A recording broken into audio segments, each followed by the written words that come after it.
दोस्तों मैं हूं अभिषेक और आप देख रहे हो पोल्ट्री वाला यूट्यूब चैनल। दोस्तों आज की वीडियो में हम इस विषय पर डिस्कशन करने वाले हैं कि शुरुआती में जो हम ब्रीडिंग करते हैं चिक्स का, वो ब्रीडिंग के फेज में ऐसे कौन सा मैनेजमेंट करें कि जिसके चलते शुरुआती दिनों में चिक्स की होने वाली मोर्टेलिटी एकदम ही ना के बराबर हो या फिर जीरो हो। नए पोल्ट्री फार्मर जाने अनजाने में बहुत सारी मैनेजमेंट में गलतियां करता है, जिसके चलते नॉर्मल रेशियो से चिक्स की मोर्टेलिटी ज़्यादा हो जाती है। आज के इस वीडियो में मैं आपको 6 पॉइंट बताने वाला हूँ। अगर ये 6 पॉइंट को अगर आप गौर से अपनाते हो, ध्यानपूर्वक मैनेजमेंट करते हो, तो आपकी चिक्स की मोर्टेलिटी लगभग जीरो हो जाएगी। इसलिए नया पोल्ट्री फार्मर आज का वीडियो स्टार्ट से लेकर एंड तक के पूरा देखिएगा। वीडियो के आगे ले जाने के पहले पोल्ट्री पीडीएफ ई बुक और हार्ड बुक का एक छोटा सा इंट्रो हम देख लेते हैं, उसके बाद इस वीडियो के आगे बढ़ेंगे। पोल्ट्री बिजनेस करना चाहते हो तो वीडियो में दिखाई जाने वाला पोल्ट्री पीडीएफ ई बुक और पोल्ट्री हार्ड बुक एक बार अगर आप पढ़ लेते हो तो पोल्ट्री के रिलेटेड बॉयलर पोल्ट्री फार्मिंग, देसी पोल्ट्री फार्मिंग और लेयर पोल्ट्री फार्मिंग की 90% जानकारी आपको मिल जाएगी। इस बुक में मैंने डिसीज, मेडिसिन, वैक्सीन और फीड मैनेजमेंट के अलावा चिक्स आने के पहले दिन से लेकर बड़े होने के बाद उनको बेचने तक इन सारी बातों को कवर किया है। पोल्ट्री पीडीएफ ई बुक और पोल्ट्री हार्ड बुक दोनों में भी सेम इंफॉर्मेशन दी गई है और ये दोनों भी बुक आपको हिंदी, इंग्लिश और मराठी भाषा में मिल जाएंगे। पीडीएफ ई बुक आपको मात्र 50 रुपये में मिल जाएगा और हार्ड बुक आपको 250 रुपये में मिल जाएगा अगर आप प्रीपेड 250 रुपये ऑनलाइन पे करके इस बुक को खरीदते हो तो। और अगर आप कैश ऑन डिलीवरी पे इस बुक को मंगवाना चाहते हो तो आपको 50 रुपये एक्स्ट्रा कैश कलेक्टिंग चार्जेस पे करना पड़ेगा। अधिक जानकारी के लिए या फिर इस बुक को खरीदने के लिए 91761143 इस व्हाट्सएप नंबर पे मैसेज कीजिए। सबसे पहला पॉइंट, शुरुआती दिनों में ब्रीडिंग का तापमान 33 डिग्री सेल्सियस से लेकर 35 डिग्री सेल्सियस के आसपास हमेशा रखना है। आप सभी को पता होना चाहिए कि ब्रीडिंग सिर्फ और सिर्फ चीज़ों को गर्मा देने के लिए नहीं दिया जाता। तो जो 30 यानी कि 33 डिग्री से लेकर 35 डिग्री का जो टेम्परेचर हम ब्रीडिंग के एरिया में मेंटेन करते हैं, उसके वजह से जो चूजों की ओवरऑल ग्रोथ होती है उस पर भी उसका बहुत बड़ा असर होता है। आप सभी ने एक कहीं ना कहीं बैचेस जो डाली होंगी वहां पर देखा होगा कि कभी कभार आपके बैचेस में अनइवन साइज का प्रॉब्लम हो जाता है। कोई चूजा बड़ा हो जाता है, कोई चूजा छोटा हो जाता है। ठीक है, इसके मुख्यतः 2 कारण होते हैं। एक तो आपकी फीड की क्वालिटी अच्छी नहीं है, या फिर दूसरी जो आपने ब्रीडिंग किया होता है चूजों का वो सही तरीके से नहीं किया होता, या फिर वहां पर प्रॉपर 33 डिग्री से लेकर 35 डिग्री का टेम्परेचर नहीं होता। तो नया फार्मर किस तरीके से समझे कि मेरे ब्रीडिंग के एरिया में 33 से लेकर 35 डिग्री का टेम्परेचर सही से बन रहा है। उसके लिए आप हाइग्रोमीटर का सहारा ले सकते हो।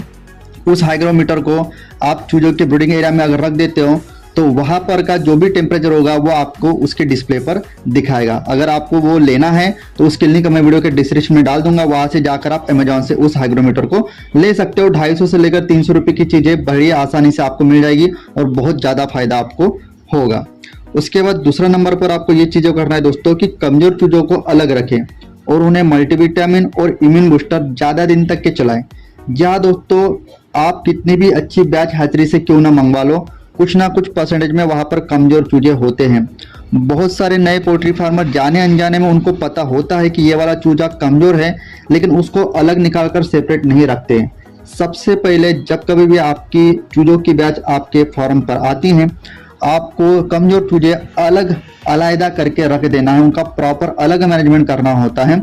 नॉर्मल तौर पर हम दूसरा, तीसरा, चौथा दिन जो हमारे नॉर्मल चूजे होते हैं उनको एंटीबायोटिक और मल्टीविटामिन देते हैं, लेकिन जो हमारे अलग निकाल के जो हम कमजोर चूजे रखते हैं उनको लगभग 10 से लेकर 12 दिन आपको एंटीबायोटिक के साथ मल्टीविटामिन और इम्यून बूस्टर देना चाहिए, जिसके चलते उनको दूसरे चूजे के मुकाबले ज़्यादा मल्टीविटामिन और इम्यून बूस्टर मिलेगा, जिसके वजह से वो जल्दी से रिकवर हो पाएंगे और दूसरे वाले चूजों के बराबरी में आ पाएंगे।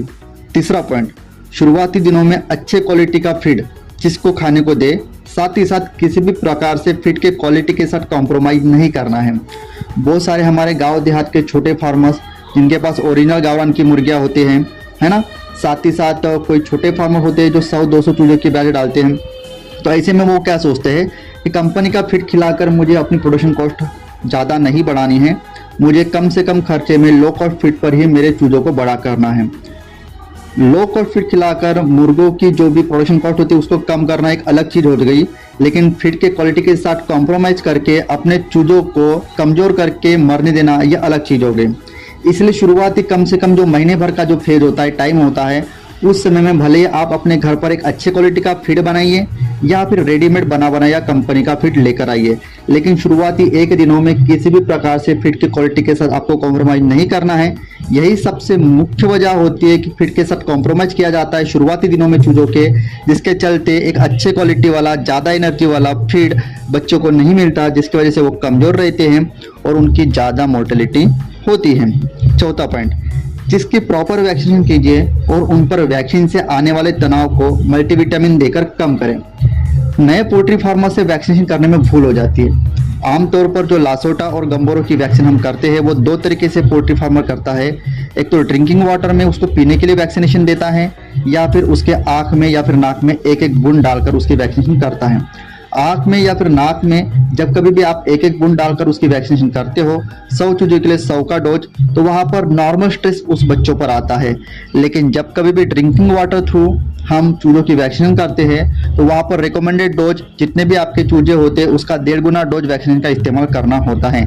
जैसे कि आपके पास 200 चूजे हैं तो आपको 300 का लासोटा या फिर गंबोरो का वैक्सीनेशन पानी में मिलाकर उनको देना होता है। तो ऐसे में मान के चलो, जस्ट फॉर एग्जाम्पल, किसी के पास 200 चूजों की बैच है, वो मेडिकल में लासोटा की वैक्सीनेशन लेने के लिए गया। मेडिकल वाले के पास 200 प्लस 100 का डोज नहीं था, 300 का डोज नहीं था, तो उसने उसको 500 का जो डोज उसके पास अवेलेबल था वो लासोटा का 500 का डोज फार्मर को दे दिया।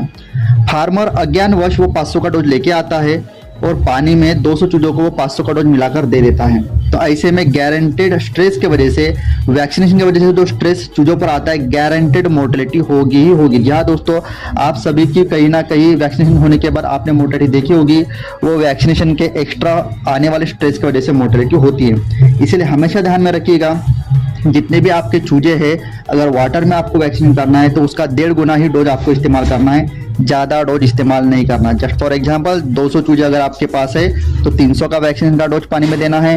1000 की ब्याज आपके पास है तो 1500 का वैक्सीनेशन का डोज आपको पानी में मिलाकर देना है, उसके ज़्यादा नहीं देना है। 5वां पॉइंट, ब्रीडिंग का घेरा हमेशा गोलाकार होना चाहिए। कभी कभार जल्दबाजी में नए पोल्ट्री फार्मर्स त्रिकोण आकार का, चौकोन आकार का घोरा यानी कि घेरा बना देते हैं, जहां पर कॉर्नर्स होते हैं। किसी कारण के चलते आपकी लाइट चलेगी, ब्रीडिंग का टेम्परेचर आपका सही नहीं है, जिसके वजह से हुडिंग करते हैं चूजे, एक दूसरे को चिपकते हैं गर्माहट पाने के लिए। कभी कभार अगर आपकी लाइट चली जाती है तो एक दूसरे के ऊपर भी चढ़ जाते हैं गर्माहट पाने के लिए, जिसकी वजह से जो नीचे चूजे होते हैं वो दबकर कॉर्नर में मर जाते हैं। इसलिए हमेशा रिकमेंडेड है कि हमेशा ब्रीडिंग का जो घेरा होता है, टीन का पतरा होता है, वो गोलाकार आकार में ही रखा जाए ब्रीडिंग के समय में। 6वां पॉइंट, लाइट जाने पर दूसरा पर्याय रास्ता आपके पास बैकअप के लिए हमेशा होना चाहिए। भले आपके पास लाइट जाने के बाद इन्वर्टर हो या फिर जनरेटर हो, या फिर आप सोलर पैनल से इलेक्ट्रिसिटी जनरेट करते हो, रास्ता कोई भी क्यों ना हो। जब आप बॉयलर बच्चों की ब्रीडिंग करते हैं तो शुरुआती 7 से लेकर 8 दिनों में आपको चूजे के पास ही सोना होता है, और अगर आप देसी मुर्गियों के चूजे अपने फार्म पर लाते हो तो शुरुआती कम से कम 15 दिनों तक के आपको चूजे के पास ही सोना होता है, जिसके चलते अगर किसी कारण से लाइट चली भी जाती है तो जो भी दिक्कतें आने वाली होती है लाइट जाने के बाद, चूजों की मोर्टेलिटी होने वाली होती है, वो आप वहां पर रहने की वजह से उनको रोक सकते हो। इस तरीके से अगर आप प्रॉपर दोस्तों मैनेजमेंट करते हो तो आपके चूजों की ना के बराबर मोर्टेलिटी होगी। आई होप दोस्तों वीडियो में दी गई जानकारी आपको अच्छी लगी होगी। इसी तरह का पोल्ट्री का एक नॉलेजेबल वीडियो के हमारा ही पोल्ट्री वाला चैनल पर मैं मिलता हूं आपको नेक्स्ट वीडियो में। जय हिंद, जय भारत।